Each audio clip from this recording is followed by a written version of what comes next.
পুরো ইলিশের সিজনে একটা ইলিশ মাছও কেনা হয়নি এবার। ইলিশের যে চওড়া দাম, একটা ইলিশ ২,০০০ থেকে ২৫০০-র নিচে যেন কল্পনাই করা যায় না। একদম কম হলেও ১৮০০ থেকে ১৫০০। যদিও ১৫০০ টাকার নিচে ইলিশ মাছ পাওয়া যায়, সেগুলোর নামমাত্র ইলিশ মাছ হলেও মাছের চাইতে কাঁটার উপস্থিতি যেন সেখানে সবচেয়ে বেশি। পরিবার থেকে দেওয়া ২টো ইলিশ মাছ খেয়ে ২ মাস কীভাবে খেয়েছি, আসলে সেটাই আজকের ভিডিওতে বলতে চাই আপনাদের সাথে।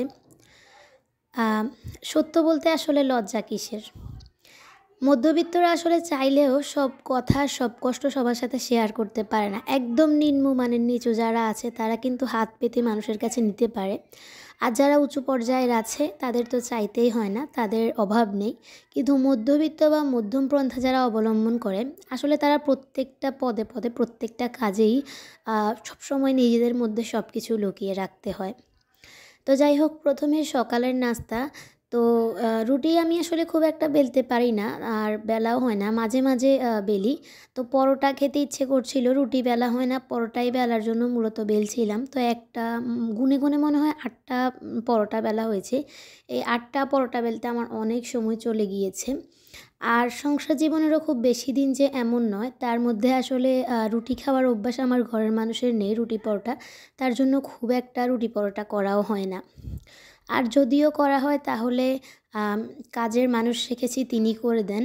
আমি যেহেতু ৫ ওয়াক্ত নামাজ কালাম পড়ার চেষ্টা করি সব সময়। এছাড়াও আমার হচ্ছে গিয়ে খুব বেশি অ্যালার্জির সমস্যা আছে, ডাস্ট থেকে শুরু করে প্রত্যেকটা মানে একদম ভয়াবহ অ্যালার্জি।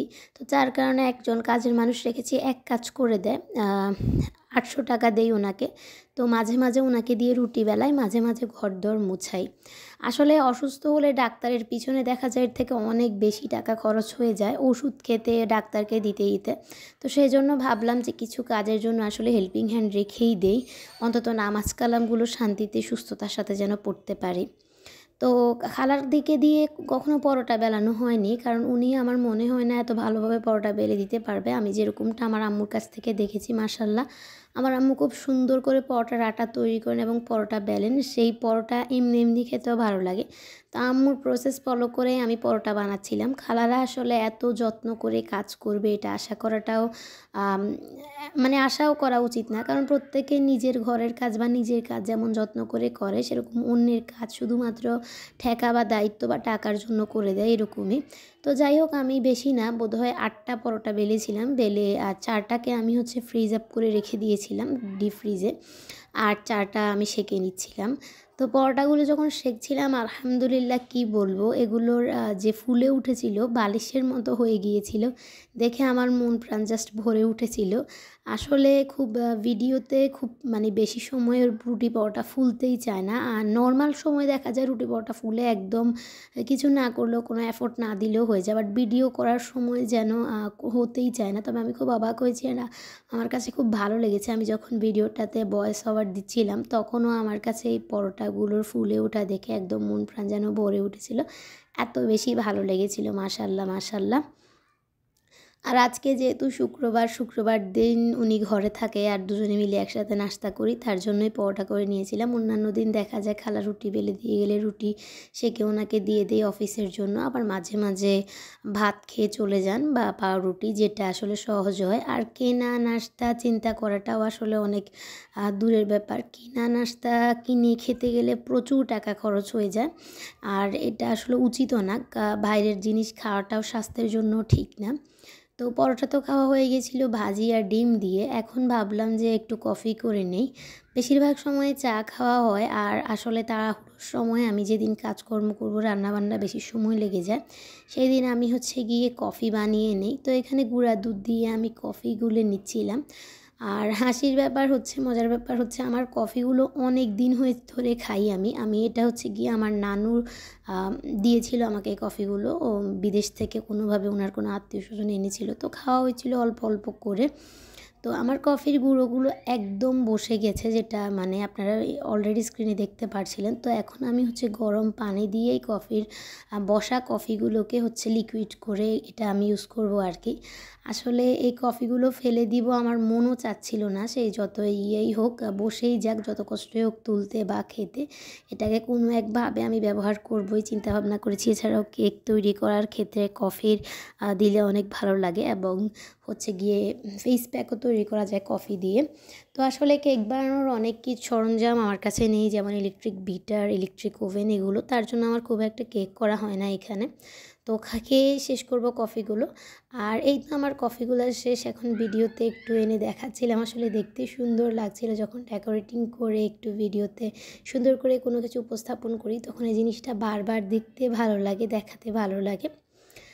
তো এই তো আমরা ভিডিওর মূল টপিকে চলে এসেছি। আজকে আসলে ইলিশ মাছ রান্না করছিলাম। রান্না করতে করতে ভাবছিলাম এই পুরা ইলিশের সিজনে একটা ইলিশ মাছও কিন্তু আমি কিনিনি, আর কিনতে ইচ্ছেও হয়নি, এবং ওনাকেও বলিনি কেনার জন্য, কারণ প্রত্যেকবার বাজারে ইলিশ মাছের প্রাইস যখনই দাম আমাকে উনি বলেছিল যে 1800 থেকে 2000, 2500 টাকার নিচে 1-1.5 কেজি 2 কেজির ইলিশ মাছ নেই। তো আমি এটা চিন্তা করে আর কিনিনি, ভাবলাম যে বাড়িতে গেলে খাওয়া হবে, ব্যাস চলবে, দরকার নেই ইলিশ মাছ কেনার। ইলিশ মাছ না খেয়ে তো দিন পার করাই যায়। তার মধ্যে আমার নানু উনি অনেকগুলো ইলিশ মাছ কিনেছিল, আলহামদুলিল্লাহ ওনার আসলে কোনো দিক দিয়েই আল্লাহ কমতি দেননি। তো উনি ইলিশ মাছ কিনে আমাকে দিয়েছিল, ছোটো খালামণিকে দিয়েছিল, মেজো খালামণিকে দিয়েছিল। তা এখন ওনার দেওয়া ইলিশ মাছই আমি হচ্ছে রান্না করছিলাম। তো দুটো ইলিশ মাছ দিয়েছিল উনি, প্রায় দুটির ওজনই 1 কেজির থেকে বেশি হবে, প্রত্যেকটাই 1 কেজির উপরে হবে। তো 1 কেজিওয়ালা একটা ইলিশ মাছ চাইলে কিন্তু 2 দিনেও খাওয়া যায়, আবার চাইলে কিন্তু 1 মাস রেখেও খাওয়া যায়। আমি হচ্ছে 2 পিস করে রান্না করতাম, সাথে কখনো ডিম দিয়েছি, কখনো সবজি দিয়েছি, আবার অথবা 4 পিস রান্না করে একদিন হয়তো ইলিশ মাছ খেয়েছিলাম এক বেলাতে, পরের বেলাতে অন্য তরকারিতেই খেয়ে পরে 2-4 দিন পর আবার বাকি 2 পিস হচ্ছে গিয়ে আমি গরম করে নিয়েছি, গরম করে নিয়ে তারপরে খেয়েছি। এরকম করেই হচ্ছে গিয়ে আমরা ইলিশ মাছগুলোকে 1 মাসের মতনই খেয়েছিলাম। দেখা যায় যে একদিনেও চাইলে খাওয়া যায়, আবার এক বেলা খেয়ে 2-3 দিন পর আরেক বেলা খাওয়া যায়। এতে করে কিন্তু একাধারে যেমন খেয়ে শেষও হয় না, তেমনই প্রত্যেক দিন একই তরকারি খেতে আসলে ভালোও লাগে না। আর যেহেতু দুটো ইলিশ মাছ, তাই একটু দেখে বুঝে সুঝে রান্না করা, এই আর কি। আর এই ইলিশ মাছগুলো আমি খালাকে কাটতে পর্যন্ত দেইনি, কারণ যেহেতু আমি ওনাকে নর্মালি দেখা যায় মাছ টাছ আনলে মাছের মাথা টাথা, যেগুলো আমি খাই না, পাঙ্গাস মাছ এই টাইপের মাছের মাথার লেজগুলো দিয়ে দেওয়া হয়, ওনাকে দিয়ে দেই। উনি কাটে না, তবুও মাঝে সাঝে দেই, বা উনি যদি কিছু মাছ টাছ আনলে যেগুলো আমি কাটতে পারি না, কিন্তু ইলিশ মাছের কোনো কিছুই আসলে ওনাকে দেওয়া আমার পক্ষে সম্ভব নয়। যেহেতু ওনাকে আমি দিতে পারবো না, সেহেতু নিজে কষ্ট করে আমি আসলে কখনো আগে ইলিশ মাছ কাটিও নি, পরিষ্কারও করিনি। তো এই কারণে নিজেই পরিষ্কার করলাম, এগুলোর যে আঁশটা থাকে সেটা আবার নিজেই কেটে কুটে ধুয়ে রান্না করলাম। প্রায় এই ইলিশ মাছটা কেটে পরিষ্কার করে ধুয়ে রান্না করতে করতে আমার 2 ঘন্টার থেকেও বেশি চলে গিয়েছিল। তবুও এটাকে আমি নিজেই করলাম, কারণ ওনাকে আমি দিতে পারবো না, উনি করবে, ওনারও তো খেতে ইচ্ছে করবে। টাকা পয়সা নেই বা ওদেরও কেনার সামর্থ্য নেই, কিন্তু উনি যেহেতু আমার জন্য আমার মাছটা যখন কাটবে, তখন ওনার নিজেরও মন চাইবে যে উনি ইলিশ মাছটার থেকে যদি কিছু অংশ পেতে পারে, বা যদি আমি ওনাকে দিই হয়তো উনি আশা করবে। তো ওনাকে যেহেতু দিতেই পারবো না, তাই নিজে কাটলাম, নিজেই রান্না করলাম কষ্ট করে। তো খেতে খেতে নানুমণির কথা ভাবছিলাম। আসলে উনি অসংখ্য ইলিশ মাছ প্রতি বছরই অনেক ইলিশ মাছ কিনে ফ্রিজে সংরক্ষণ করে সবাইকে দেয়। এবার আমি বাসায় এসেছি, সে উপলক্ষে আমাকেও দিয়েছে। আর আমি আসলে কিনিনি মাছের সিজনে মাছ, এত বেশি দামি মাছ হয়, মানে মাছের একটা মাছের দাম 1000 2000-এর নিচে হয় না, 2000-এর নিচে তো কল্পনাও করা যায় না। আর যেগুলো আছে 1000-এর নিচে 900-800, সেগুলো এত ছোটো মানে সাইজে এত ছোট হয়, সেগুলো দেখা যায় মাছের চাইতে কাটার পরিমাণটা বেশি হয়ে যায়। তো এরকম ইলিশ মাছ আসলে আমার কাছে একটুও খেতে ভালো লাগে না। খেলে বড় সাইজেরগুলোই আমি সবসময় দেখেছি আমাদের বাসায় খাওয়া হয়, আব্বু আম্মু বা নানু সবাই। আর যদি না খাই তাহলে খাওয়ার প্রয়োজন নেই। তাই এবার একটা ইলিশ মাছও সিজনে কিনিনি, আর এই 2টা ইলিশ মাছ দিয়েই 2 মাস পার করছি। 2 মাসের মধ্যে একটা অলরেডি খাওয়া হয়ে গিয়েছিল, গত মাসের আগের মাসে মনে হয় খেয়েছিলাম। আর এটা হচ্ছে গিয়ে আজকে কতটুকু রান্না করছি আর বাকি অংশ রেখে দিয়েছি। মাছের মাথা লেজ দিয়ে একদিন তরকারি রান্না করব। আরও 5 পিস আছে, সেগুলো রান্না করলে হয়তো 2 দিন যাবে। আর আজকে যেটা রান্না করছি সেটাও 2 দিন 3 দিনের মতো চলে যাবে 5 পিস। তো সেজন্য আসলে হিসেবে দেখা গেলে কিন্তু 1 মাসই খাওয়া হয় গ্যাপ দিয়ে দিয়ে। তো একটা ইলিশ মাছ 1 মাস খাচ্ছি। অনেকের কাছে এটা এত হাস্যকর, হয়তো অনেকে এটা নিয়ে আমাকে নিয়ে হাসবে যে একটা ইলিশ মাছ 1 মাস খাচ্ছি। আসলে সত্য বলতে কোনো লজ্জা নেই বা লজ্জার বিষয়ও না। আমাদের যতটুকু সামর্থ্য, আমাদের যতটুকু আছে আমরা ততটুকুই বলবো, ততটুকুই দেখাবো। বাড়িয়ে মিথ্যে বলার তো কোনো প্রয়োজন নেই।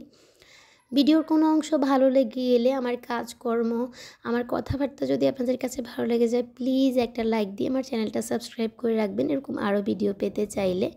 আপনাদের একটা কমেন্ট, একটা লাইক আমার অনেক অনুপ্রেরণা যোগায়। আর এই যে প্ল্যাটফর্মে আমি অনেক আশা ভরসা করে এসেছি, অনেকবার ব্যর্থ হয়েছি। এটা আমার শেষ চেষ্টা। আশা করব আপনারা সবাই আমার সাথে থাকবেন। আল্লাহ হাফিজ।